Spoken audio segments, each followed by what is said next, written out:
Hello, my agent friends. How you doing? I am here with one of my favorite topics. That's not how it works. So you know that there's a whole lot of perceptions that the public has that we know are not true. So I try to spend one Facebook Live a month and YouTube Live a month to dispel some of those myths, help people understand what's really going on and how some of the things that they've been told, old adages, just perceptions, can be wrong and can cost them a lot of money. And today I talked about two things that have come up in our team discussions and just in our world this past couple of weeks. And one is the idea of waiting to buy. So one of our lenders, Eric Hamilton, did a great piece, a great video on waiting to buy and how much it costs you. You can look that up. He's with rate.com. We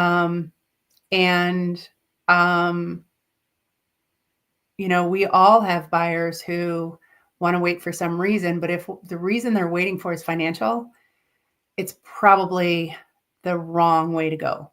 And of course, there are a dozen, 1,000 maybe right answers for why somebody shouldn't buy real estate just at a particular moment. But if those answers are things like we're going to wait for the prices to come down, or we're going to wait for interest rates to come down, or we're going to wait and save some more money, or we're going to pay off debt in order to qualify for a higher price or whatever, unless it's actually really stopping them from buying, which of course it can be, there's no way to get ahead of the market we're in, at least in Chicagoland. If your market is slowing down, some of that might make a little more sense, but no matter where you are, I think in any market, it's almost always an advantage to buy. You might miss a short-term dip, but you can hold out and recover from that. And it's your home. So this is not talking about investors. That's a whole different conversation. But when somebody's looking for their home, when they're looking for the place that they need to live,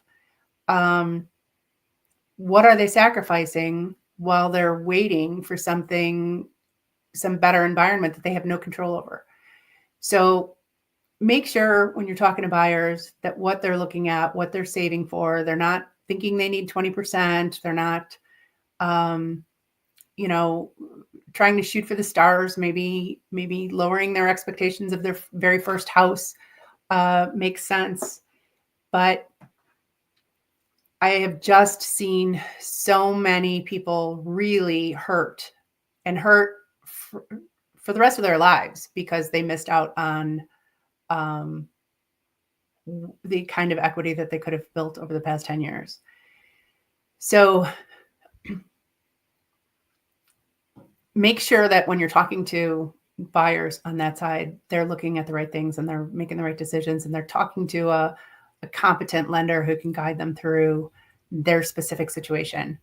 On the sell side, I was just talking about a listing that came up in a market that I watch, and it listed this week for $100,000 less than the same house sold for, closed earlier this week. I haven't been in it, but square footage, condition, amenities, everything looks the same, very similar. So my feeling is that this agent who works for a brokerage whose model it is to charge less may not have followed up on their homework and done a recent CMA to check their numbers. They probably met with this seller some months ago, told them how much commission they charge. The seller hired them, gave them a price, and that's what they're at.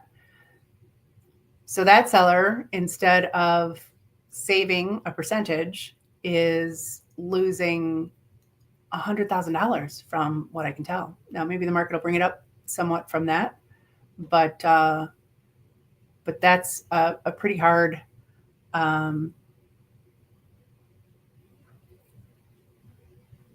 pretty bad math. And I think we all, when we go to a listing appointment, one of the things that we're being asked and being judged on is how much we charge. If you are a great agent who sells houses quickly and for the most money, that fee is nothing compared to how much they're going to make on the other side. We have really great marketing. I know that we reach tens of thousands of people. I can document it. I have data. And so I'm always very confident that in wherever we are in the market, my sellers get the most money because of what we do to get them there.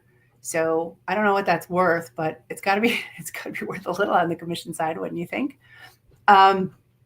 So again, as we're talking to sellers, I think we really want to make sure they're doing the right math.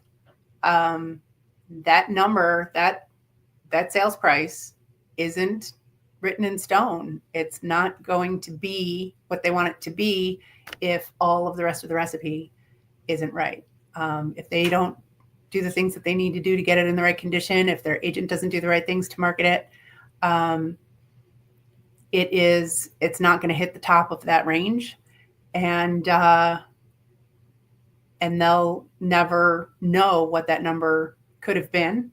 And so saving a little bit on somebody's commission is not doing them any favors. So those are my two favorite things for That's Not How It Works this week. And go out and get some buyers and sellers, and let's raise the barn real estate.